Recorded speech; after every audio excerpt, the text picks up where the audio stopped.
नमस्कार दर्शकों, खबरों की खबर कार्यक्रम में एक बार फिर से आप सभी का स्वागत है। आज की इस स्पिरिचुअल रिसर्च में हम बात करेंगे मृत जीवन जीने वाली अदृश्य शक्तियों की, यानी कि शैतानी ताकतें, भूत प्रेत, राक्षस, पिशाच आदि बुरी शक्तियों की। जी हाँ, जीवित के जीवन के बारे में तो सभी बात करते हैं, लेकिन हम बात करेंगे उनकी जिनका जीवन ही मरने के बाद शुरू होता है। आज की इस स्पिरिचुअल रिसर्च में हम आपको भूत प्रेत और शैतानी शक्तियों के बारे में सूत्रों व तथ्यों के आधार पर ऐसी जानकारी देने जा रहे हैं जिसे जानकर आप भी अचंभित रह जाएंगे।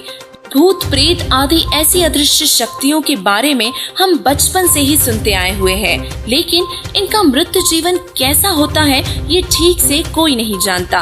भूत प्रेत मरे हुए यानी कि मृत जीवन जीने वाली ऐसी अदृश्य शक्तियां हैं जिन्हें चरम दृष्टि यानी कि इंसान की साधारण आंखों से नहीं देखा जा सकता। ये ऐसे जीव हैं जिनका सद्भक्ति ना करने के कारण स्थूल शरीर यानी कि दिखने वाला मानव शरीर मृत्यु के बाद छीन लिया जाता है और इनके पास सिर्फ और सिर्फ सूक्ष्म शरीर ही होता है, जिसका आकार एक अंगूठे जितना ही होता है, जिसे ये अपनी मर्जी से बड़ा और घटा भी सकते हैं। ये इतने डरावने होते हैं कि इनके आसपास होने का एहसास भी शरीर में गहराई तक डर और सिरहाना पैदा कर देता है, और अगर इनसे सीधा सामना हो जाए तो उस वक्त की खौफनाक परिस्थिति का सामना कर पाना बेहद ही मुश्किल है। यह मन के अंदर गहराई तक अपनी छाप छोड़ जाती है। विश्व में न जाने ऐसे कितने लोग हैं जिन्होंने भूत प्रेतों जैसी असाधारण एवं भयानक घटनाओं का अनुभव किया है, और लोग भूत प्रेतों के साए वाली जगहों पर भी दिन में भी जाने से कतराते हैं, और सूरज डूबते ही लोग उन जगहों के रास्तों को भी सुनसान छोड़ देते हैं।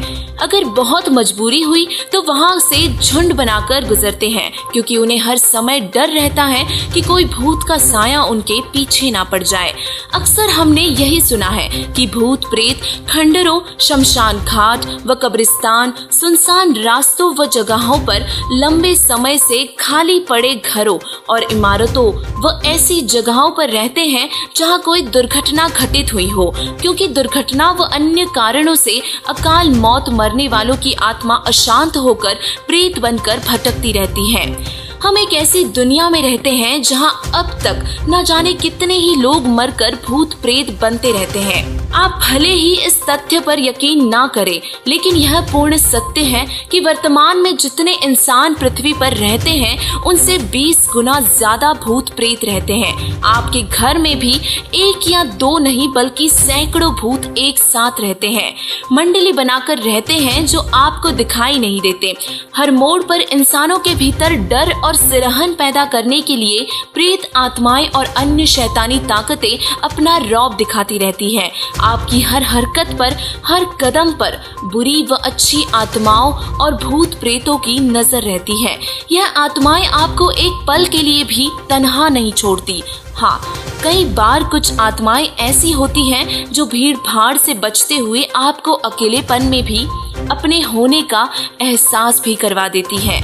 सभी भूत बुरे नहीं होते, लेकिन जो बुरे होते हैं उनकी शक्ति इतनी बलशाली होती है कि यह किसी भी व्यक्ति का दिमाग पलटकर उससे अच्छा या बुरा कार्य करा सकते हैं। यह इंसान को अपनी इच्छा अनुसार मनचाहा नाच नचाते हैं। ये किसी भी व्यक्ति के शरीर में प्रवेश करके शरीर पर काबू पाकर उसका इस्तेमाल अपनी इच्छाओं के अनुसार करते हैं। इनमें शांत जीवन को पल भर में अशांत बनाने की, झगड़े करवाने की, वस्तुएं गायब करने की, धन व व्यवसाय हानि व पशु धन हानि आदि हानियां करने की शक्ति होती है। ये पशुओं को मार डालते हैं और यहाँ तक कि ये किसी भी व्यक्ति को भी तड़फा तड़फा कर उसकी जान तक ले सकते हैं। और इतना ही नहीं, ये इतने सूक्ष्म होते हैं कि अगर किसी इंसान के पीछे बुरे इरादों से पड़ जाए तो ये उसका सब कुछ तबाह कर सकते हैं और उसके पूरे परिवार को ही मौत के घाट तक उतार सकते हैं। प्रेत यानी कि भूत पहले मानव ही थे। उनका स्वभाव, दिमाग उसी तरह काम करता है। उनको खाने की इच्छा अधिक रहती है, इन्हें प्यास भी अधिक लगती है, लेकिन तृप्त नहीं हो पाते। भूख, प्यास और कष्ट से बेहाल ये बहुत दुखी और चिड़चिड़े स्वभाव के होते हैं और इनमें वासना, क्रोध आदि विकार भी अधिक होते हैं। इनका जीवन बहुत ही दुखदायी होता है और उम्र बहुत ही लंबी होती है। ये हजारों वर्षों तक प्रेत बने रहते हैं। किसी औरत के गर्भ में भी इन्हें प्रवेश रहना पड़ता है। प्रेत का स्त्री से जन्म नहीं होता, परंतु गर्भ में कष्ट बहुत होता है। उस गर्भ के कष्ट को वह पाप आत्मा झेलता है। अपनी प्रेत योनि से महादुखी होकर भूत हर समय इसी बात की खोज करते रहते हैं कि कोई मुक्ति देने वाला मिले और उन्हें इस दुखदायी योनि से छुटकारा मिल सके।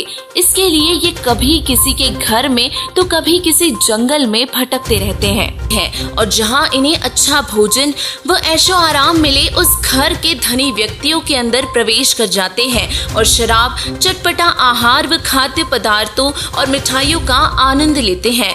ये इतने चालाक होते हैं कि खामोशी के साथ शरीर में प्रवेश रहते हैं। तब अन्य किसी व्यक्ति को पता भी नहीं चलने देते कि शरीर में प्रविष्ट है।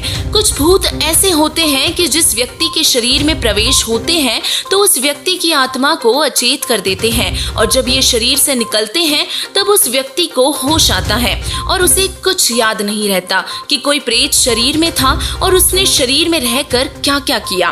प्रेतों के शरीर में होने का पता अन्य व्यक्तियों को भी तभी लगता है जब ये प्रेत कोई असाधारण गतिविधियां या हंगामा करते हैं। आपने देखा होगा कि जो व्यक्ति शराब पीते हैं और अनेकों उपचारों के बावजूद भी छोड़ नहीं पाते, असल में उनमें कोई शराबी मरकर भूत बनकर प्रवेश रहता है और इसीलिए वे चाहकर भी शराब नहीं छोड़ पाते। कुछ प्रेत अपने दुष्ट स्वभाव के कारण किसी भी इंसान को परेशान करते हैं। भटकते हुए भूत प्रेत अक्सर काला जादू करने वाले तांत्रिकों द्वारा जंतर मंतर से वश कर लिए जाते हैं और फिर तांत्रिक इनका दुरुपयोग करके अन्य व्यक्तियों को हानि पहुंचाते हैं। 5वें वेद सूक्ष्म वेद में वर्णन है कि जहाँ आसा ता वासा होई, मन कर्म वचन सुमरियो सोई, अर्थात सद्भक्ति न करने वाले प्राणी की आस्था मरते समय जिस जगह पर जिन व्यक्तियों या वस्तुओं में रह जाती है, फिर मरने के बाद मोहवश वह प्रेत अथवा अन्य जीव की योनि में वही वापस आकर भटकता रहता है। शास्त्रों के अनुसार भूत बनने का मुख्य कारण गलत साधनाएं होती है तथा मृतक व्यक्ति के लिए की गई पूजाएं जैसे कि श्राद्ध, पिंड आदि निकालना भूत पूजा कहलाती है। गीता जी अध्याय 9 के श्लोक 25 में वर्णन है कि भूतों को पूजने वाले भूतों को ही प्राप्त होते हैं, अर्थात भूत बनते हैं। इस नियम अनुसार भी श्राद्ध निकालने वाले लोग भूत प्रेत बनकर घर में ही भटकते हैं या अन्य तांत्रिकों द्वारा जंतर मंतर से वश में किए जाने पर दुरुपयोग किए जाते हैं।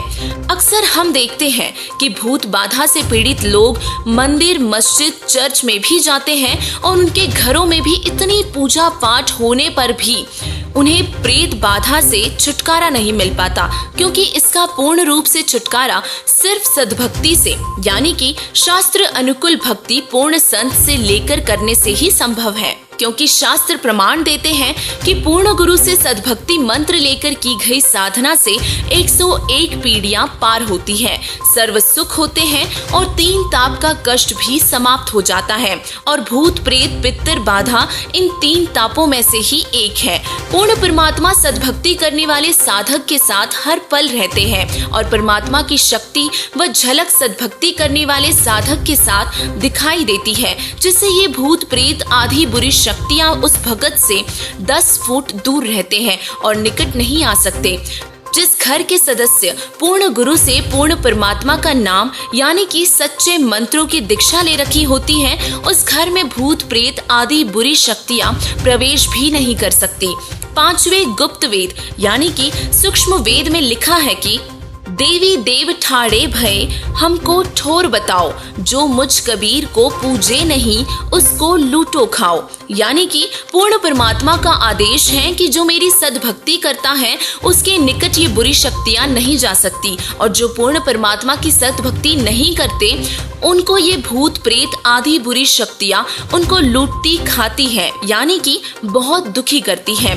और इसीलिए सावधान हो जाए, क्योंकि अगर आपने पूर्ण संत से नाम दीक्षा लेकर शास्त्र विधि अनुसार भक्ति साधना नहीं की है तो भूतों का अगला शिकार आप या आपके परिवार का सदस्य भी हो सकता है। और सभी सद्ग्रंथ कहते हैं कि सद्भक्ति न करने वाले को मरने के बाद प्रेत योनि में महाकष्ट भोगना पड़ता है और इसीलिए समय रहते पूर्ण संत से नाम दीक्षा लेकर सद्भक्ति शुरू करें। और वर्तमान में वह पूर्ण गुरु कोई और नहीं, तत्वदर्शी संत रामपाल जी महाराज जी ही हैं, जो पवित्र शास्त्रों के अनुसार सद्भक्ति बताते हैं, जिससे साधक की हर बुराई से रक्षा तो होती ही है और साथ ही पूर्ण मोक्ष के अधिकारी भी होते हैं। पूर्ण संत रामपाल जी महाराज जी की शरण में आकर उनसे नाम दीक्षा लेकर अपना व अपने परिवार का कल्याण करवाएं।